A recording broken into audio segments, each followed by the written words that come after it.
All right, we are live. Boom, boom, boom. Well, as you can see in my name down below, I am James the Bald, and we're back to talk about Homer and the Odyssey and a bunch of killer adaptations and/or loose adaptations throughout the millennia in film and television and video games and animation and music videos, etc. And as people start to file in, I just want to pause to introduce my co-host today, Victor Rodriguez, who's been on the podcast Wrong Reel with me a million times. And Victor always picks really cool topics, like we tackled the manga and the anime of Berserk, and we tackled H.P. Lovecraft, and we kept kind of dancing around the topic of Greek mythology. And so we finally landed, well, let's talk about the Odyssey online and see how it all goes down. So Victor, welcome to the live stream. And yeah, thanks for picking such a cool topic. Thank you, sir. Thanks for inviting me. I really appreciate it. And, the Odyssey, one of my favorite novels, and actually, it's one of two novels I've read more than once. Gotcha. The other being Dune. Well, before we start sinking our teeth into the Odyssey and some of your favorite adaptations, let's just, as people start to arrive, just talk about who you are, your background, because you've got an interesting combination of working in the world of video games as well as a writer, and you're even starting to dabble with the idea of doing some podcasting and audio fiction. So tell people out there who you are. Well, I started my first real job was working at New World Pictures. So my background is in film and TV. Specifically, I worked in music business affairs for film and TV. Then I went over to the games side for a while, and I was a music supervisor for games. And then I moved up north to what I call is the strange high house in the mist, right outside the center of Washington, Seattle. And I've been managing a composer and writing both part-time. Nice. And tell people a little bit about what you've published as of late.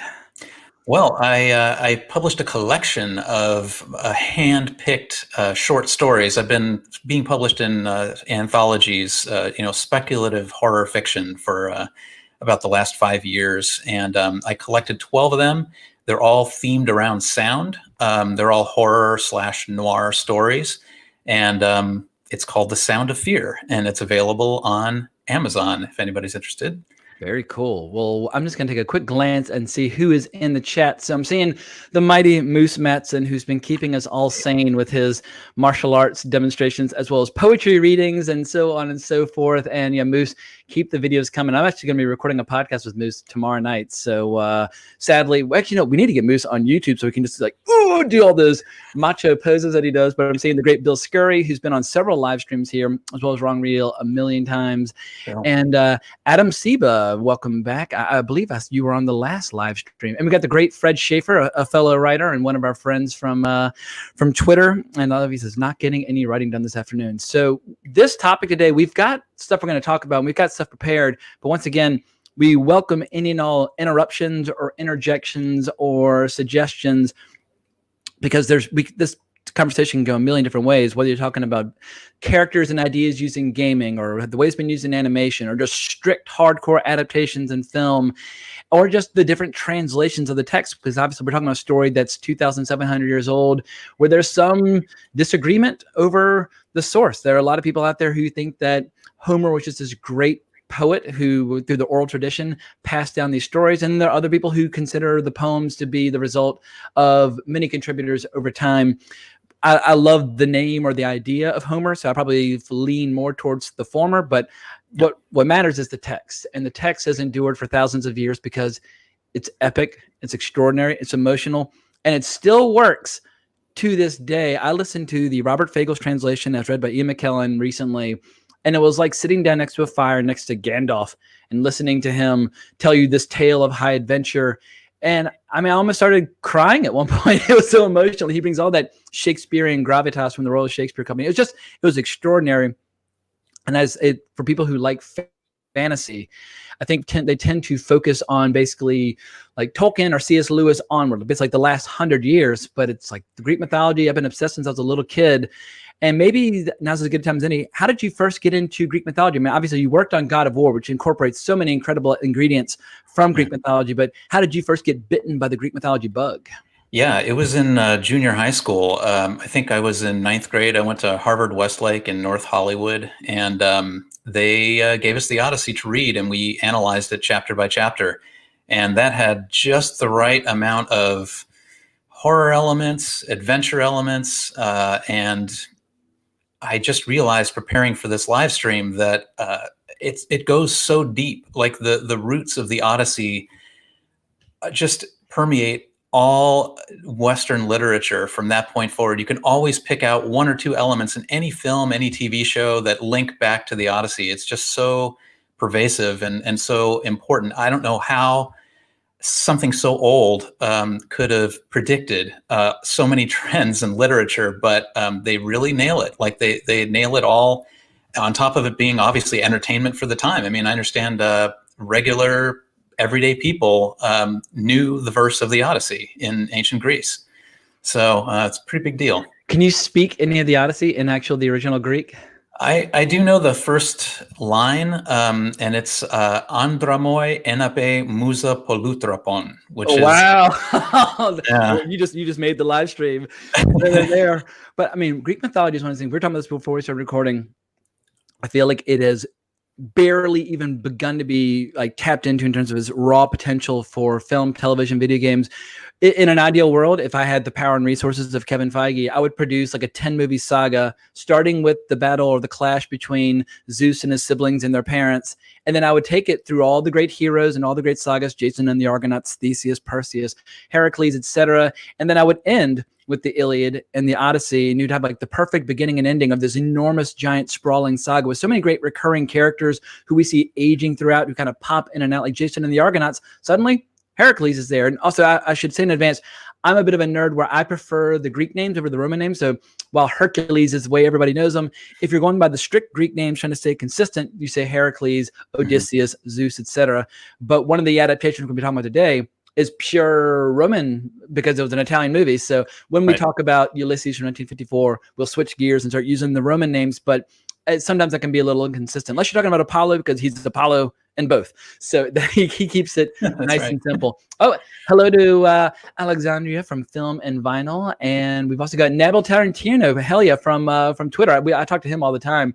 And we got some love from India from Aditya Tiwari, if I'm saying that correctly. So, Bill Scurry says, people leave out the warriors among the great Odyssey adaptations. It never even occurred to me until you mentioned it that it is an adaptation of the Odyssey. But in terms of the structure, just trying to get home and facing obstacles, it's a classic story structure that is hard to go wrong with. And obviously, we had the trip to Greece come out last weekend where they recreate his journey back to Ithaca.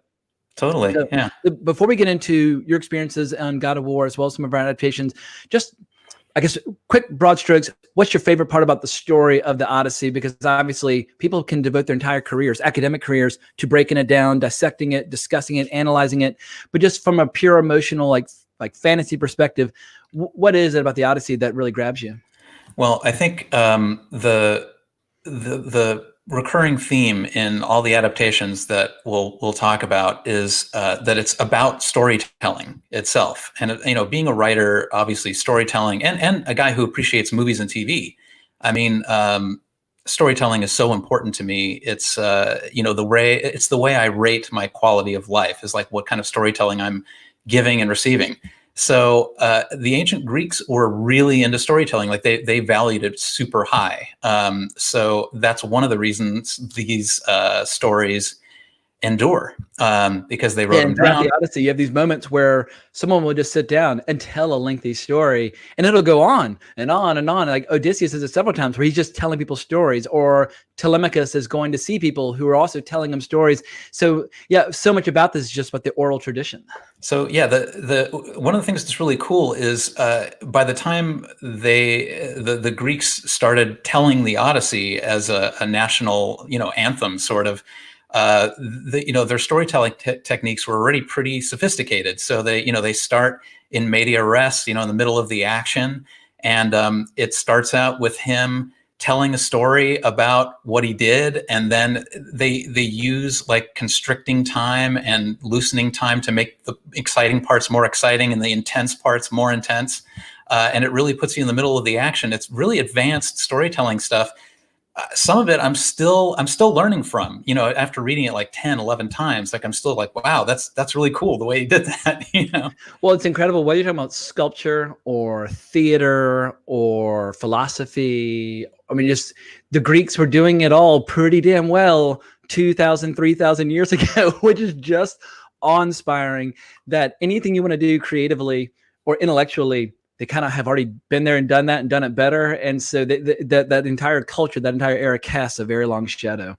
Yeah, absolutely, I agree. But another thing is the depth. The surprising depth of the metaphor in the Odyssey. This time preparing for this live stream, I never really picked up on this before, except for maybe on the surface. But it's a total roadmap to a man's midlife crisis. Like the whole thing about being interested in other women, but having a wife back home, and having to get back before things fall apart there. Like, oh, I've got this son I've got to pay attention to. He's 20 already. Yeah, exactly. Like they grow up right before your eyes, and you never know. And all that stuff is like, wow, this is a total. Like I'm a little beyond that. I'm already in my 50s, but in my 40s, those were major issues for me. So that story really resonated with me this time. So after you worked on God of War, did you go out and buy a fast sports car? Yes, I did. As a matter of fact, I did. Yeah. Very nice. Well, let's talk about that first, because obviously God of War is its own original story. But as you point out to me, when it was originally being like kind of thought out, it was originally called Dark Odyssey. And there are a lot of ingredients from the Odyssey. Obviously, they're picking and pulling from a ton of different sources in Greek mythology, but the sirens show up and different monsters and creatures from the Odyssey show up. So just tell us a little bit about God of War, because I played the first one. I haven't played any of the subsequent ones, but it came out in 2005. It was the last big one I played on the PS2 before I switched to Xbox. And I don't know why I switched to Xbox. I kind of almost did it on a whim to play Elder Scrolls 4 Oblivion. And then I never looked back. I never went back to PlayStation. But God of War blew my mind. I loved just how visceral it was. I loved, like, even if you're just opening up a chest, you're still like, then all the orbs come out. Like everything is meant to have like maximum impact power. It's got these crazy kind of mini games with like sex scenes and so on and so forth. Yeah. But I love how much control you have over the character, his double jumps, and the way you can slam down, and the variety. So I just felt you had incredible control. And some of the scenes I've never been able to shake out of my memory, like the fight with the Hydra, or the image of Kronos crawling across the desert with an entire zone on his back that you're going to spend a lot of time exploring, or Ares throwing a spike across hundreds of miles and killing you. Like it's a badass game, and I think of all the games I played on the PS2, like it's up there with Resident Evil 4. It's up there with like Final Fantasy X. But how did you tell us a little bit about your experiences on God of War? Thanks. Yeah, I mean, my contribution in comparison to everything you described about the game, which I agreed with, I love it as a player also.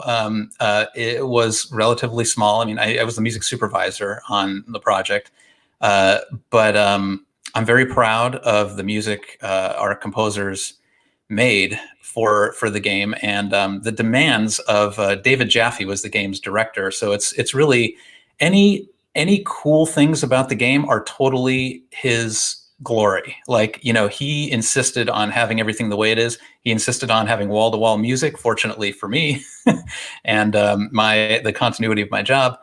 Yeah, it was an odyssey of sorts to make this game. It took several years to make, and I'm really happy that you said you feel like you have total control over the character, because one of the things we struggled with really early in the production of the game was whether or not to have a fixed camera, or to have an over-the-shoulder camera, or a camera that can be manipulated by the player. And we decided on the fixed camera, but I feel like it's so seamless. Like they did such a good job with it that it never feels forced. And it changes where you are. If you're going down like a circular tunnel, it's like above looking down and you see your character running around. Or if you're like in a big boss fight, it pulls back and gives you a little sense of scale. So it's very organic, where it's right where you need it to be at any given moment. Right. And I mean, I feel like the TVs had gotten pretty, on the average big enough where you were able to show like the huge, like multiple heads of the Hydra, and the tiny character fighting it, and people wouldn't lose him completely. So it was kind of a really key time in video game production history. And it was a really important game for Sony Computer Entertainment because it was exclusive to the console. and the graphics and audio demands on the PS2 were intense. Like, we brought that machine to its knees with what we wanted to do with the game, including interactivity in the audio. You know, like sometimes you'll hear a full music track, like with drums and everything, and sometimes you'll just hear the violins and the trumpets playing, depending on how intense you're playing the character. So I learned a ton about music interactivity, and just the feel of it. It's really it's rare, because oftentimes if your job is to do a certain thing, you kind of get tired of it as a consumer of it, even if you're lucky enough to work in the arts. Or it's like they always say that gamers, like, they spend their whole life dreaming about getting to design video games, and then once they do, they never get a chance to play a video game ever again because they're working so hard. It's like, well, you just strangled what you love in the crib. And it's like, so I guess with like filmmakers, luckily it seems like if you love films and you get to make films, you're able to kind of find a balance between the two. But yeah, my understanding is that once you start making games, your days as a player sadly are over. Yeah, no, I understand that, and I've heard like John Carpenter, complain about his own movies, and I don't. It's something I don't understand, because I've always grown up, super enjoying them. But in the case of God of War, I played it when it was finally released, and I really enjoyed it. I really enjoyed the process. Now, of course, I had it easy in so many ways on this project, but I had it easy with regards to being a consumer, because all I did was the music. So I knew the music inside and out, and I was starting to get a little tired of that. But seeing it implemented in the game and seeing all the elements come together and the audio balance and everything in the game, I was so proud of what they did. Like, it was magnificent. And one thing I really remember loving at the time is that there are a lot of games at that time that were just button mashers, just like bam, bam, bam, bam, bam, like do your combos, and your thumb would get exhausted. I like how it involved a lot of combos that felt very organic in the game, where you get little cues to do certain things, where suddenly you're jumping up in the air and ripping someone's eyes out and flinging them over your shoulder, but doing all these surprising things. So it allowed you a lot more variety. Or even in the elaborate sex scenes, it's like the same thing. Like, the camera would always very chastely or tastefully kind of tilt away, and then you'd have these little combos, and you see like a flower pot kind of like rolling on a bedside table, and then you get a bunch of orbs to like upgrade your gear afterwards. So it's like, yeah, you can opt out of the sex scenes, but you get experience points for doing them. So I was always all in. Yeah, no, believe it or not, the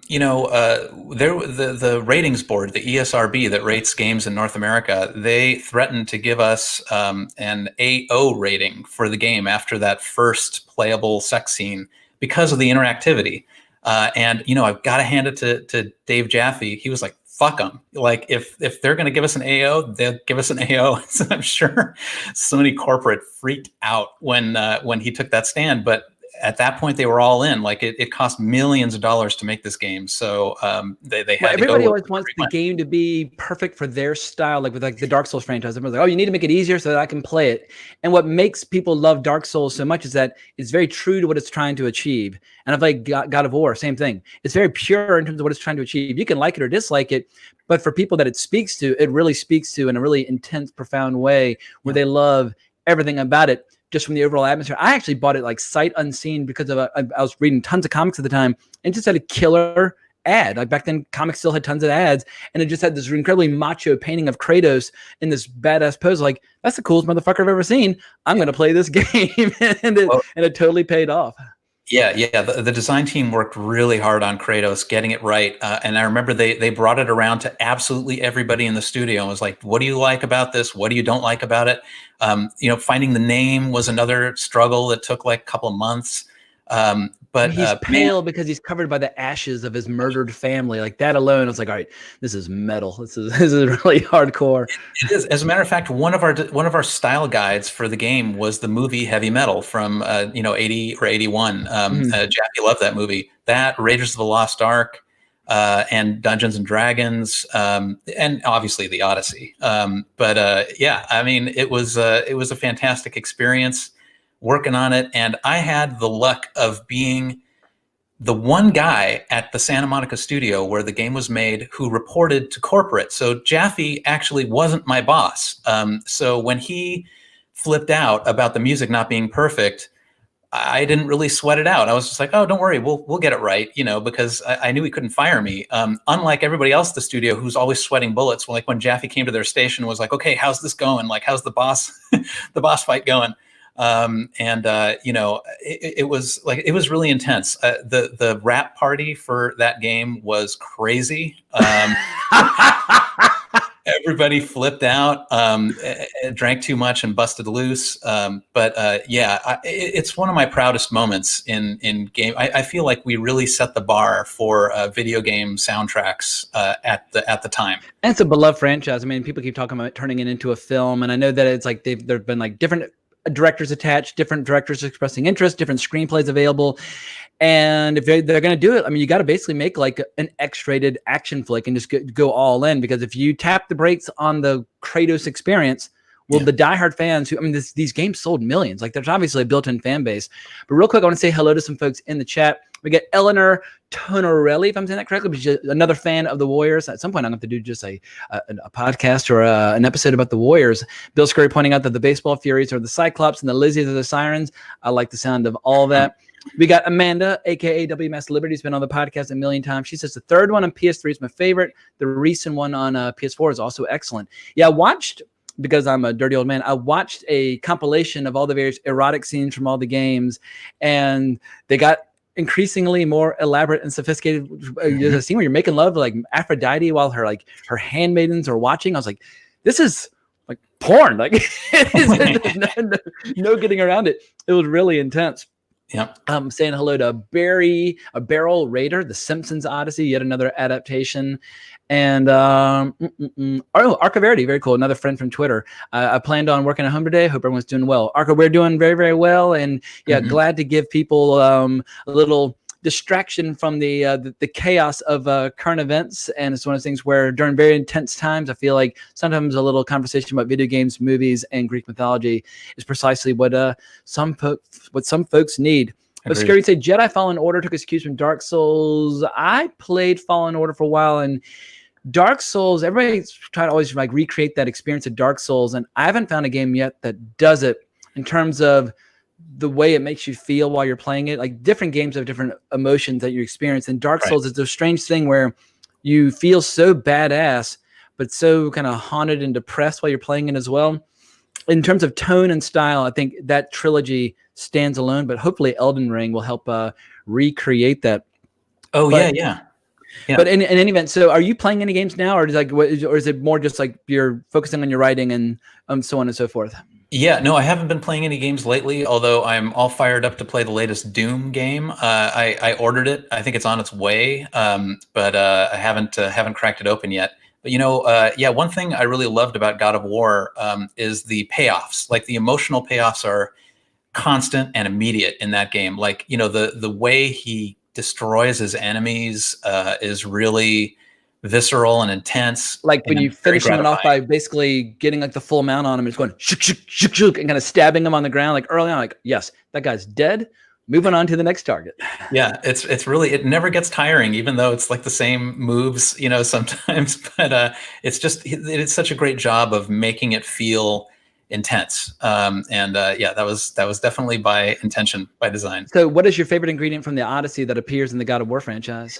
Well, I think the most important is the theme of sort of redeeming himself with regard to his family, because that's one of the big through lines in Homer's Odyssey. And with God of War, they just sort of ramped it up a little bit in the fact that he has to sort of bring them back from the dead. The tone is the same. Like, it's still really emotional when they finally hit those notes, and makes it all playable and worthwhile. Hell yeah. I guess like what's interesting about the character of Odysseus is that, unlike Kratos or someone like, say, like Achilles or Heracles or all these incredible warriors scattered throughout Greek mythology, I love how Odysseus is more crafty than badass. Like, he is strong and he is powerful, and he can string his bow and fire through the axe head, which is something no one else can do. But there are moments throughout the saga where he says, "Oh, well, I am what I am." But the great warriors of the past, like Heracles, like, he really looks up to them and recognizes that nobody alive today comes anywhere near like the archers of the past and that sort of thing. Right. But when it comes to craftiness, he's definitely more crafty than Perseus. He's more crafty than Theseus. He's more crafty than any of the big ones. And whether you're talking about the Trojan horse or the way that he outsmarts Polyphemus and gets him drunk and blinds him. But I just love the idea that this guy, through guile and through storytelling and through his wits, is able to navigate this incredibly dangerous environment where every time you turn around a corner, Poseidon's trying to wreck your ship, or you've got some creature that's reaching out of a cliff and pulling your men out of the boat. It's like the stuff these guys have to overcome is awe-inspiring. Like we talked about before we started recording, you've got these stories where you've got these tiny little insignificant mortals who are matching wits with godlike beings who've got the same temperament and emotions and personalities of humans, but they also can throw thunderbolts down from the sky, which is good and bad, because like Athena, I don't know if any movie has really captured just how important she is to his journey as it is in the original saga, where every step of the way she's his ally, in much the same way that Poseidon is constantly trying to destroy him. Yes. And I love how like you have this battle between Athena and Poseidon, and Odysseus is kind of being pulled at. So, all right, we got Bill Scurry with a massive donation. Thank you, sir. Victor, can you talk about Penelope being the motivation for Odysseus returning home? There's so many metaphors in the story, but there might not be anything more literary, which has been recapitulated throughout time, especially when she's being played by Dino De Laurentiis' wife in the 1954 adaptation. Yes, indeed. Penelope, obviously a key character, and reading it through this time for the live stream, I really love the ambiguousness that the ambiguous way that Penelope's written. Like when Odysseus returns home, I'm not 100% sure that she doesn't immediately recognize him and just plays it cool. I think it could be read that way.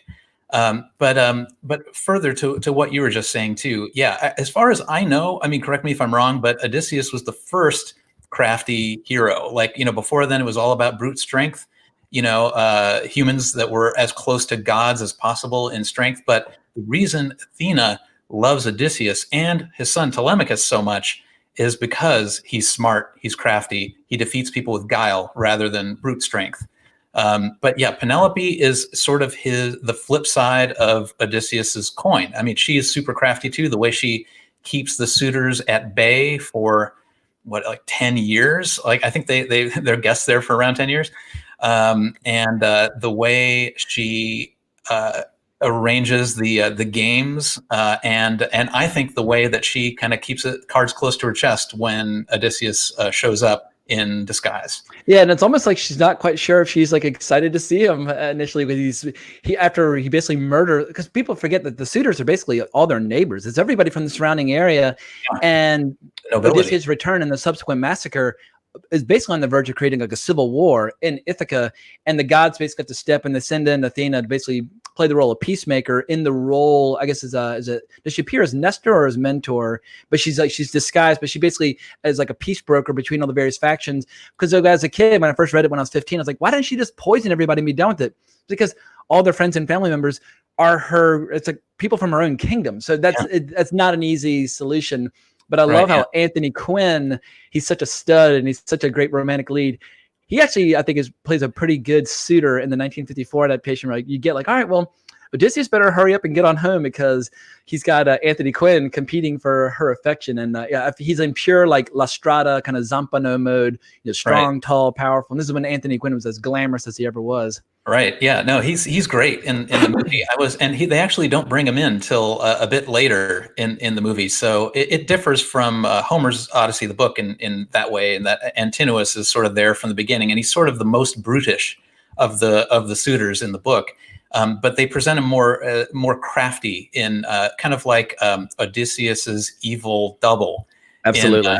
In Ulysses, the movie, but greatly played by Quinn, and I would say that they took more from the suitor Eurymachus for the way that Quinn plays Antinous in the movie. So, well, while we're on the topic, let's dig into the 1954 adaptation, which for me is the most faithful version that I've encountered. There are a lot of adaptations in film and television, even adaptations in animation. I just this morning saw Ulysses 31, the first episode, for the first time. I was like, whoa, this is actually pretty good sci-fi version of it. But this 1954 movie, produced by Dino De Laurentiis and his partner Carlo Ponti, and I feel like it's such a shame that Dino didn't go on and just produce like all the Greek myths then and there, because he had the resources and the ability to do so. Back then, like Hollywood and Italy were married were kind of connected at the hip, making all these incredible films together, where you'd have Italian resources and Italian craftsmanship and Hollywood movie stars all working together. And what I like about this is how it finds a way to condense this giant saga into a pretty tight economical movie, where Odysseus has amnesia when he first wakes up on the beach, and among the Phaeacians, is that how you say I think so, name? yeah. But he basically looks out at the ocean and starts having flashbacks. So we get the highlights of his journey, not every step of the way, but we get Polyphemus, and we get everything with the sirens, and we get the stuff with Circe. And those are like the three big moments they choose to elaborate upon before he and Telemachus team up and take out all the bad guys. But I think the scene with the Cyclops in the cave, it's almost like a horror movie. I mean, this big, giant, burly Italian dude eating his men, getting totally shit-faced. And I love how at one point when they, they're calling Zeus Jove, when they mention Jove, he's like, I don't give a damn about Jove. My son is my father's Neptune. And he's just he's got so much bravado. And I think that's the best version of the Cyclops scene that we're probably ever going to see. Yeah, I would agree. It's very effective. The special effects aren't bad. Even watching it today, performances are great. I mean, Kirk Douglas is awesome as he's shredded. He's so jacked. I mean, for 1954, like pre-Arnold era, he's tan and oiled, and yeah, he's an athletic specimen. Yeah. He's kind of like Connery playing Bond in the first Bond films. Like he kind of has an older face, but he's still really fit. So that's perfect. That's exactly how you picture the character. But yeah, that scene with Polyphemus, super well done. And yeah, definitely horror. The Greeks loved horror in their plays and literature. There are a lot of horror elements in the Odyssey, and I love the fact that Sylvia Mangano, that plays Penelope, also plays Circe. That's a brilliant bit of casting to do it that way, because obviously these are the two main women kind of like pulling at him in the context of this film. It's like that. That's why he ends up staying with her, right? Because he's projecting, like in a Jungian terms, like he's projecting his ideal woman onto this woman, and that's why he kind of loses himself for a while. So. Yeah, he's like, they've been there 6 months, and he's like telling his men to paint the boat. They're like, paint the boat. We've been here 6 months. Like we got tons of supplies. He's like, it's really been that long? But he says, yeah, he's totally under her spell. And I love the scene with the pigs, and he was like, what are all these swine doing around? He starts kicking all of his friends. And yeah, I love everything about this. But one of the scenes that really gets me is when he sees his dog Argos, where you just hear like the tail thumping against the floor. And Argos is an old dog at this point. It's like a 20-year-old dog. And it's so sweet that as he comes home and he's in disguise, that his old hunting buddy recognizes him and just gets excited in the most innocent way possible. It's really powerful stuff. I know, and in the movie that always chokes me up, that scene, because everybody that's listening to the story or reading it knows that 20 years is so old for a dog, and basically he's just the way Odysseus talks about him, like when he was a puppy, like running around, helping him hunt. And now the dog just recognizes him as if he's just been living for the guy to return home and then dies. Like that is such a stab in the heart. And you are at that moment, like if you're not on board with Odysseus and his agenda, you are then like, you're like, man, this guy's got to do what he's got to do. Yeah. And I like the way this movie handles the siren sequence, where you never see the sirens. It's all on Ulysses, strapped to the mast, ranting and raving and screaming. And Kirk, he's just such a marvelous actor. He really sells it. But one thing, he has this great quote that I think applies perfectly to the character of Odysseus, because people are talking about how, depending upon one's point of view, a lot of people think, oh, well, Odysseus, he's kind of a dick in a lot of ways. And I don't necessarily view him that way to the same extent, but he has this great quote about playing people who are not necessarily pure and noble, where he said, virtue is not photogenic. What is it to be a nice guy? To be nothing, that's what. A big fat zero with a smile for everybody. And I feel like that's kind of the attitude you need to have if you're going to play a Greek hero. These stories are from 2,700 years ago. I don't expect them to perfectly reflect the values of 2020. Like if I want values of 2020, I will read or watch a movie from, 2020. And exactly. So I like the fact that he's like, all right, I get to be a bit of a brute when I play these kinds of characters. Yeah, I mean, he is flawed, even in comparison to other ancient Greeks. He's flawed. Like he has hubris. He, tells the gods to fuck off and stuff at times. Especially in the movie, where he's like, he's really boasting and bragging. Because in the myth, he tells the Cyclops, "My name is no one." He tells the Cyclops his name in this movie. It's like, "I am Ulysses." Like, blow me.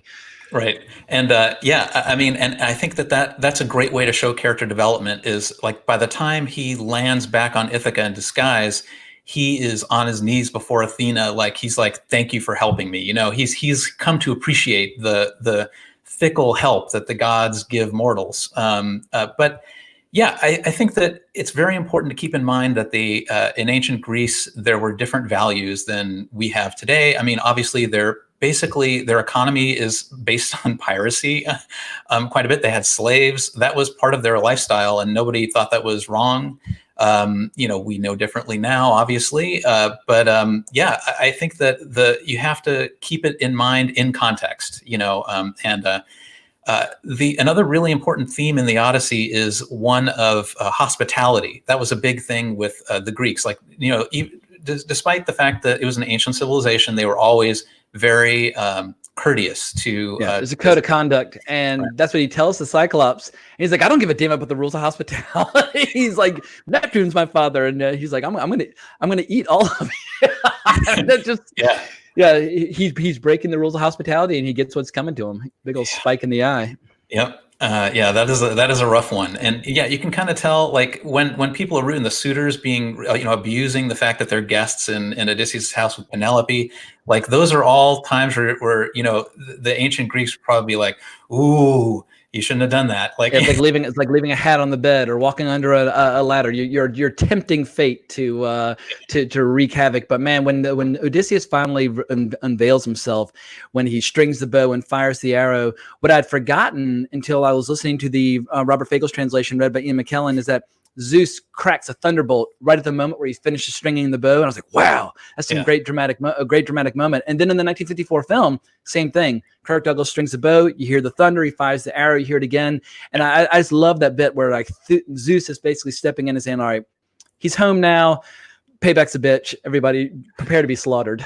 Yeah, and that move that Douglas does, where he just like rips his disguise off with one motion, is fucking great. Like it's an awesome moment. Yeah, I think even if they never make another movie of the Odyssey, we've got one really solid one that I love and adore. But quick shout out to Robert O'Mara in the chat, our friend from Dublin. Yeah, we don't get sun that often in Ireland. Great to finally put a face to Mr. Rodriguez. Good man, James. Glad you're here. Rather than overturning police cars in NYC, yeah, I've been keeping my head low and focusing on my geeky rants. And later tonight, I'm going to be releasing an episode of Wrong Reel all about Monty Python. So while what's going on outside my window in Union Square and in Washington Square Park is quite different, my little geeky rants are continuing unabated. But let's move on to another one of these adaptations. One of the big ones that you chose, which I find kind of humorous that it won an Academy Award for a screenplay adaptation of the Odyssey, because they didn't really decide to make it an adaptation of the Odyssey until deep into the production process. But we got the 2000 film, Oh Brother, Where Art Thou, where the Coen brothers admit they've never read the Odyssey. They know bits and pieces through just kind of cultural osmosis. But they do have a really good scene involving the sirens, and they show what happens when you don't strap yourself to a mast. They're going to love you up and turn you into a horny toad. Yeah, no, they have great adaptations of the Cyclops, the Lotus Eaters. There's a lot of memorable elements of the Odyssey in there. But I think that one of the things I love about the Coen brothers, and by the way, I can't think of anybody else except maybe Stanley Kubrick, who like they do multiple genres. Like their repertoire is like comedy, horror movie, science fiction, whatever. Yeah, period, like prohibition gangster movies. I mean, and they nail them all. Yeah, and they really nail them all. Like they're funny when they have to be funny. And this, I'm not a big musical guy, but technically, Oh Brother, Where Art Thou is a musical. And I think that the CD sold millions of copies. It was like more of a success than the film. Yeah. I mean, all the like Phantom of the Paradise, like all the songs actually occur with the characters in the movie, but they do sing them and sort of the action sort of dies down when they sing it. So it's you can see it as a musical. But yeah, it's a groundbreaking album, and T-Bone Burnett sort of made his career with that. But yeah, I would say that even though the Coen brothers may not have read the Odyssey book, they got the main point of the Odyssey, which is it's all about storytelling, and the movie "Oh Brother Where Art Thou" is all about storytelling and how they use song, but the Greek version of the Odyssey was poetry, like it was done lyrically. So I think they got it exactly right. And there's all sorts of little interesting Easter eggs from the Odyssey scattered throughout. I mean, the fact that you have a bust of Homer at one point in the restaurant behind Pappy Pass the Biscuits, O'Daniel. Yes. And, just the fact, I never even occurred to me until I saw this movie that Ulysses is a great redneck name. I mean, when this movie came out, I was like at the peak of my Coen Brothers enthusiasm, but I was working on the film America's Sweethearts in the accounting department, and they had us all staying in these casinos. And the casino where I was staying, the Boulder Station Casino, had a movie theater, but the only movie they were playing that I wanted to see was "O Brother Where Art Thou." So anytime I wanted to see a movie, I would just go downstairs and I'd go see it again. So I ended up seeing "O Brother Where Art Thou" 5 times in the theater and loved every second of it, watched it on DVD many times over, had the CD in my car for a good long while. I mean, I adore this movie. It's always that weird, strange thing. Like, is it one of their best or one of your favorites? Definitely one of my favorites. I don't know if it's one of their best, but it doesn't matter because it gives me pure, unbridled joy. And that scene with the sirens, like I love you have Delmer O'Donnell and Pete, like they hear the sirens and like John Turturro starts like screaming and biting his fist. And I love how George Clooney's like, well, I guess Pete's got the itch. And I've been using that expression ever since, when you get the itch. And when they're like later on, like the next day, it's like serves him right, like getting loved up by some whore of Babylon. Like just the way they describe it, everything about it just makes me laugh so hard. And apparently Tim Blake Nelson was really embarrassed to shoot the scene. And Chrissy Taylor, who shot the scene with him, said that Tim Blake Nelson was blushing throughout the entire bit and was like really sincere. And I thought all 3 of them, that song they're singing, they sell the scene. And if you're going to go down in flames, being like seduced by the sirens, you could do worse than those 3 ladies. Yeah. Well, it's one of the Coen brothers, I guess, landscape movies. I mean, some of their movies are kind of shot in very close quarters, and some of their movies are shot in wide open spaces. And this is one of those wide open spaces ones. And it's really got a great color palette. I don't know who the director of photography was, but he really knew what he was doing. It was Roger Deakins, wasn't it? Oh, wow. And and he's one of the giants. And then it was the first time where the Coen brothers digitally like desaturated and changed all the colors where they shot it. But they shot in Mississippi in the summer, so as they said, it was more green than Ireland. Yeah. So then they took it, they scanned all the film because 2000 digital technology was still pretty new.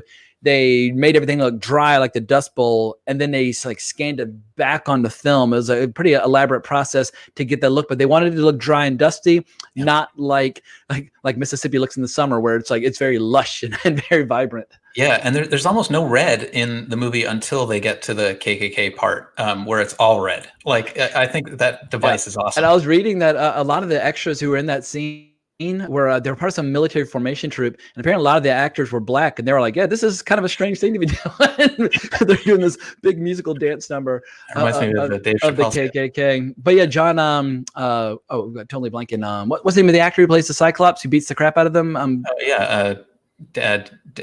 Dan what the hell's his name? This is John Goodman. Yeah. John Goodman, Jesus. Yeah. I mean, it's not the traditional version of the Cyclops, but he is that scene where he beats the crap out of him at the picnic and like picks up the frog and he's like, don't you know these cause you warts? And like squeezes it and crushes it and drops it. But yeah, he's makes me howl with laughter throughout that entire scene. The fact that he like really enjoys conversation and enjoys the gift for gab and things like that. How he and Ulysses kind of bond at first before he ends up beating the crap out of all of them. Yeah, and one of the through lines with all of these adaptations, I think, is that we're all on an Odyssey in life. Like the everyman is like Odysseus, and I think that the fact that he's human and fallible, that Odysseus is human, fallible, and vulnerable in the book The Odyssey, was a great way for the audience to immediately identify them. Like when you're listening to the Iliad, you're like, wow, Achilles is really awesome, but I'm never going to be Achilles. Yeah.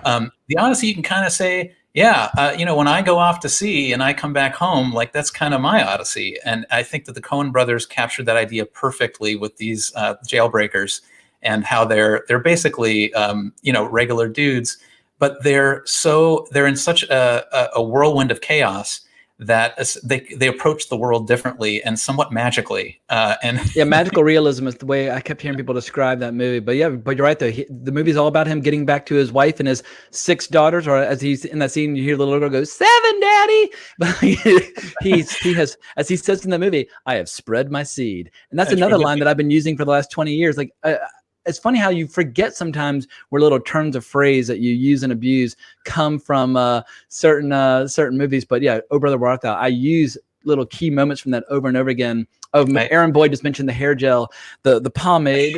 That's my favorite scene. He's like, I don't want fop, God damn it, I'm a Dapper Dan man. Like that. Like makes me weep with laughter when I see that scene. He's like, we don't carry fop. No, we don't carry Dapper Dan. We carry fop. If you want Dapper Dan, I can have it here in a couple weeks. It's like, wait, this place is a geographical oddity. 2 weeks from everywhere.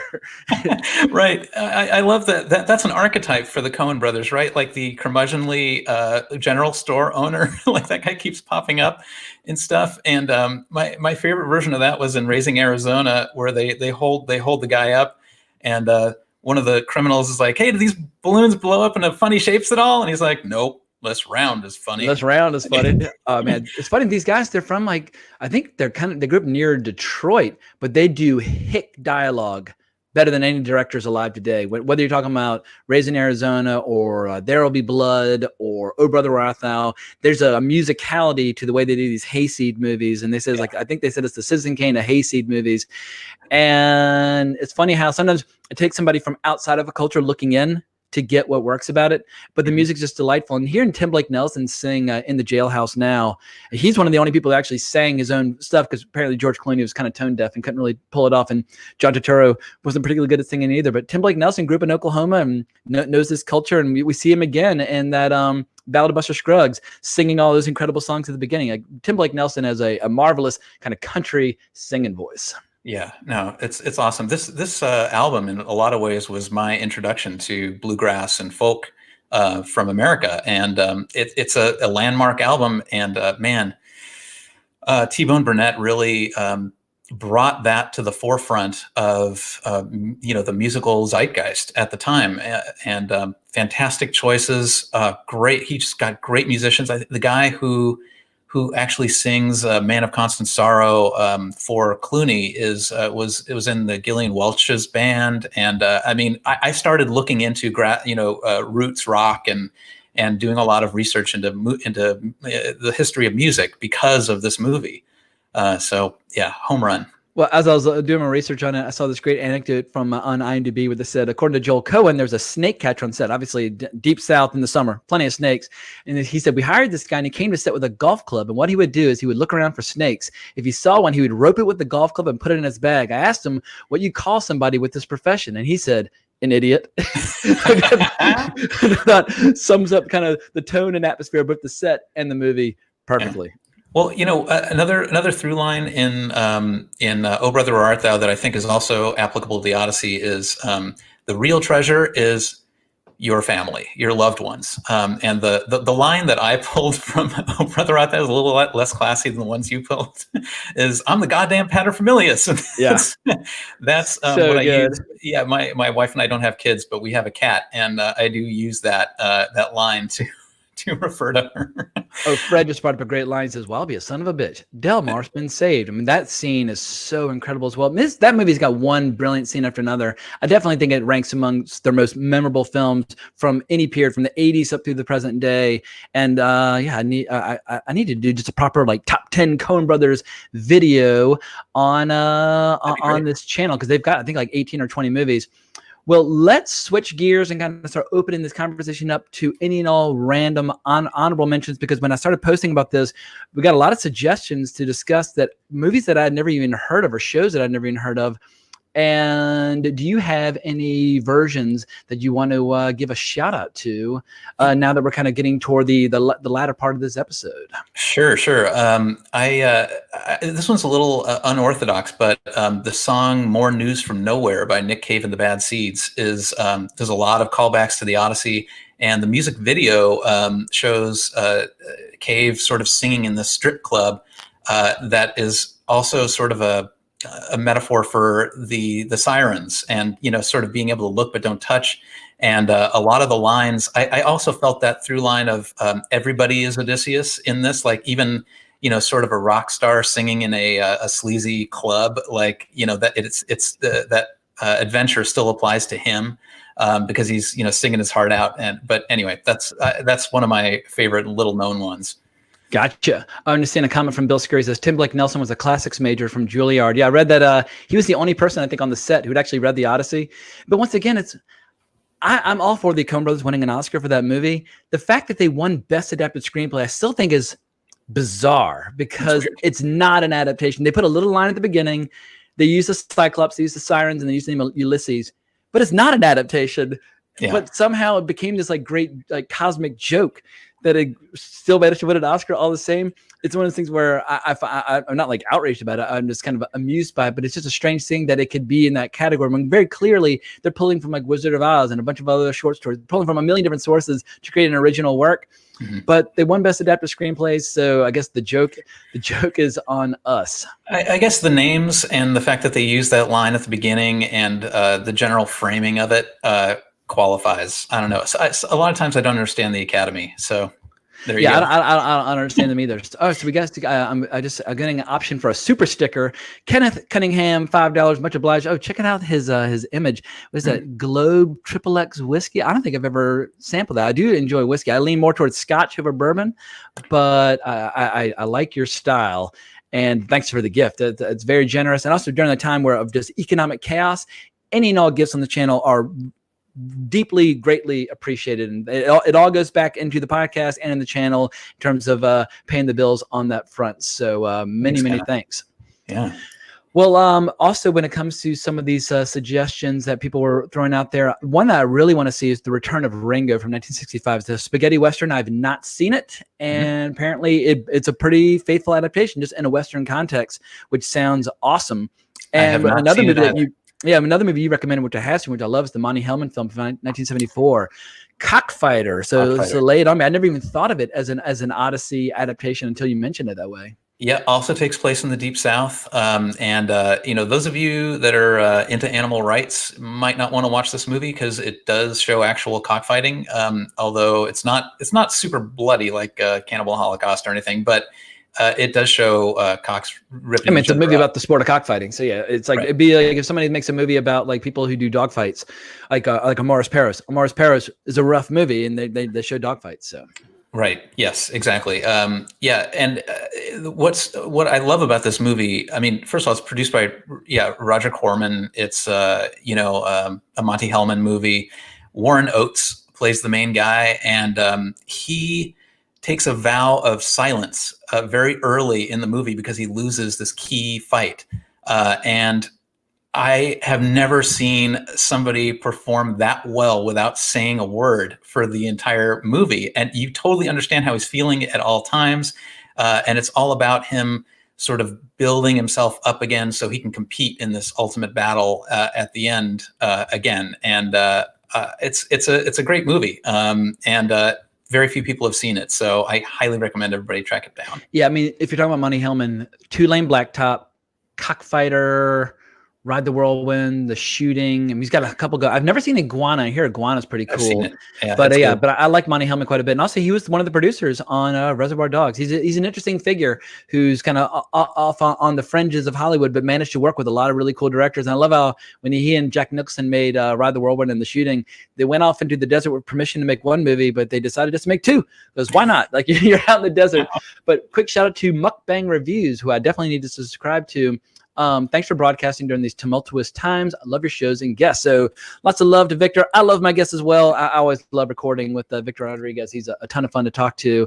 And I love broadcasting. One of the things with the live streams, I need to get into the habit of like doing 1 or 2 a week. I have so much fun with them. And it's just a great like digital cocktail party with my favorite people from Twitter. So I'm trying to find ways to do it more consistently, more regularly. But as long as people keep making cool pitches like Victor did, it makes my job easy. Thank you. Should we just keep doing some honorable mentions? Oh, by all means, lay them on me. 2001: A Space Odyssey. I mean, it's awesome. I know you've already covered it on your show, but obviously Hal is Poseidon that all of a sudden becomes murderous towards the crew. David Bowman, right? That's Odysseus. And the scene that I fucking love every time I watch 2001 is when Dave blows himself back into the module after being stranded out in space. There's no sound. Yeah. No sound except for breathing, except for the sound of breathing overdubbed on everything. And, Hal is starting to emotionlessly plead with David to calm down.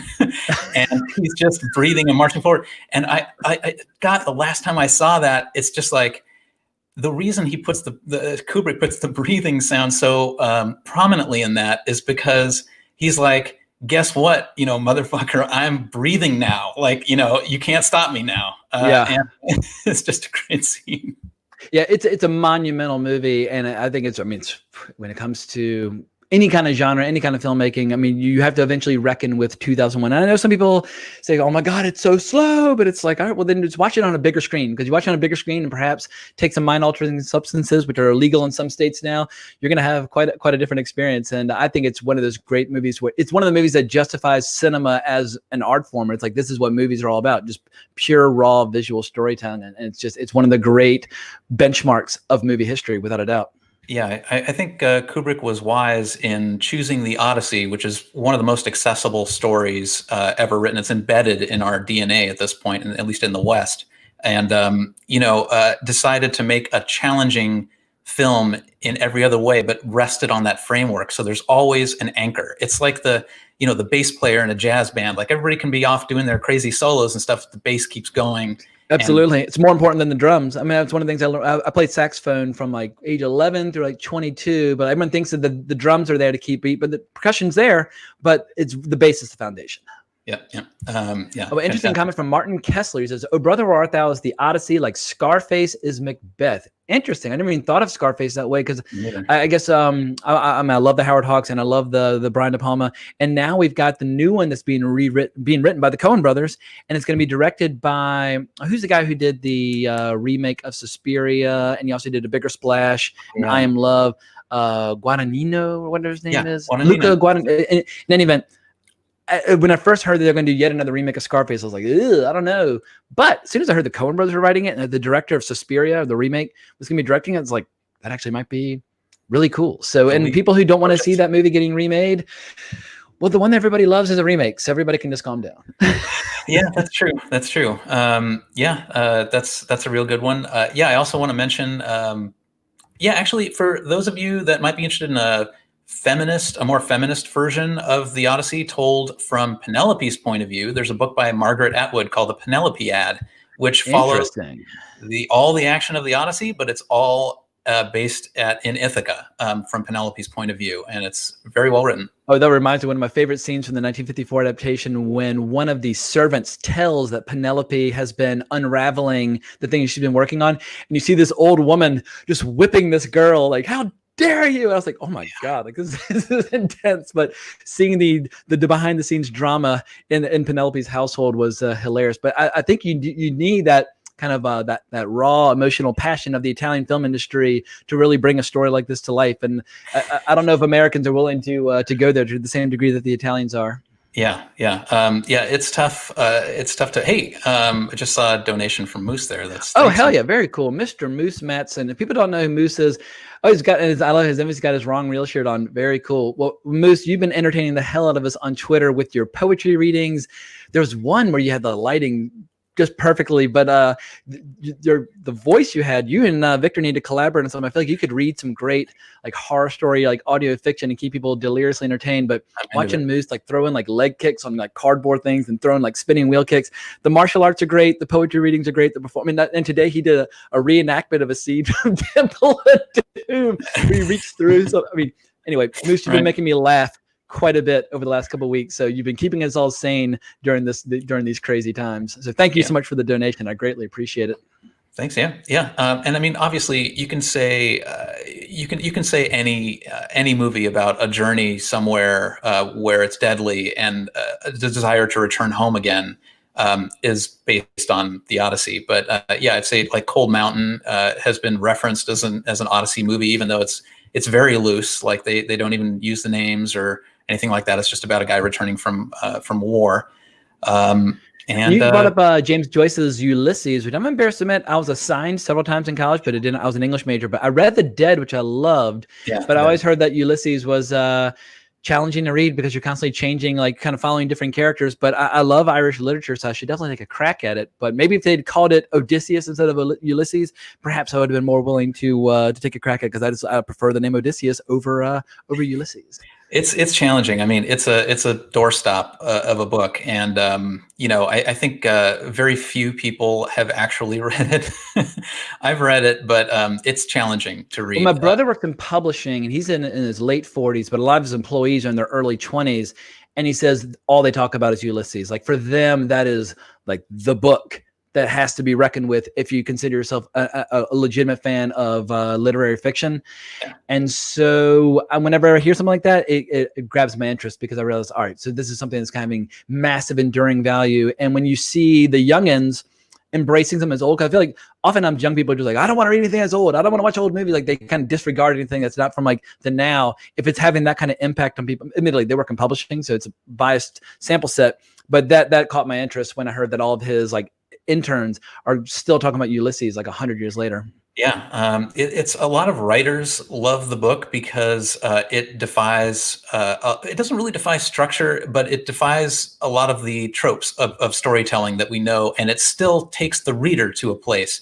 And I think that's where the main lesson I pulled from Ulysses was that if you show growth in the reader himself, you've succeeded as a storyteller. Like, the story does take you somewhere, even if it doesn't take the character somewhere. Ulysses, basically, it's just this giant story about a dude, like a day in the life of a guy, and that goes back to the everyman theme. That I think that's why it resonates so strongly with the Odyssey, because of the accessibility of the hero. Well, Robert Amara, who's from Ireland, says, I haven't read it, so don't worry. The Dubliners is much better. So yeah, I was assigned the Dubliners as well.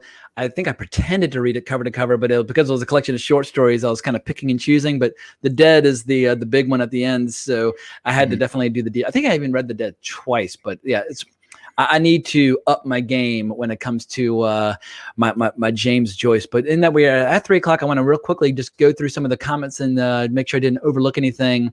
Archiverity talking about the breathing sounds. Adds a supreme amount of attention to the 2001 scene. Totally agree. Adam Kasiba, interesting comment, says, in my opinion, Suspiria remake is actually better than the original. So I'm hyped for Scarface as well. I think that the scenes in the remake of Suspiria that work, like the horror scenes, work so well that it almost can't even talk about them. They're so powerful. They were just like electrifying, intoxicating, whatever word you want to use. They really got to me.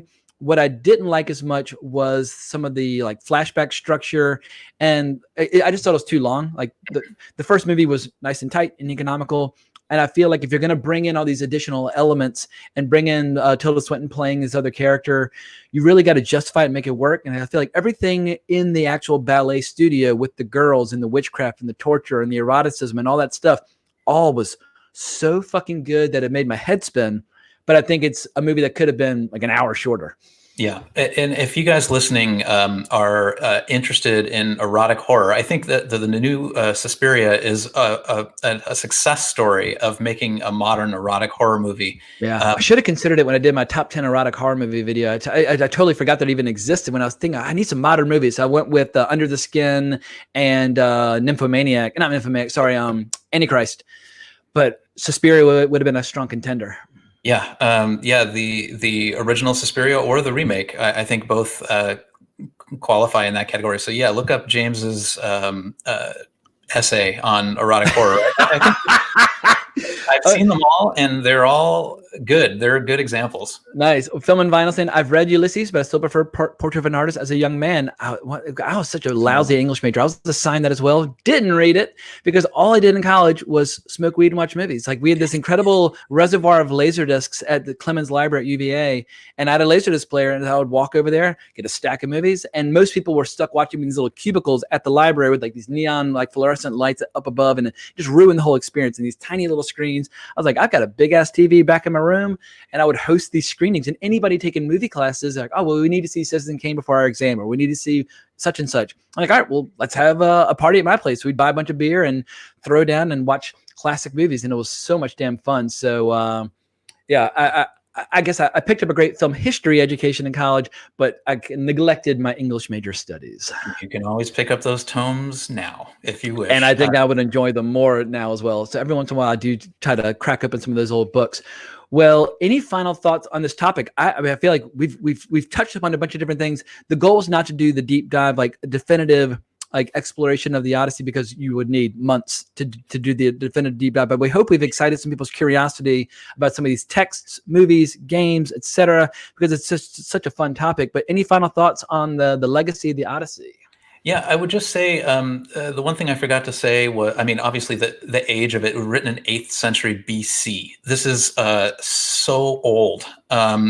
Just to put it in the right framework, the themes that I didn't mention before were the Greek theme of Nostos, which was obviously a big piece of the culture of the ancient Greeks, because the journey home, since this was a bunch of islands, the civilization, the journey home was always a big deal. The fact that you lived in wherever you went and came back, and the Greek concept of kleos, which is glory, and these are things that Odysseus is obsessed with for the entirety of the journey. So just wanted to make sure to mention those. And where can people find your book if they want to buy it? And where can people find your social media? I'll add that in the video, some notes below once the video finishes processing, but I should have added that ahead of time. But what's the best spot to hunt down your work?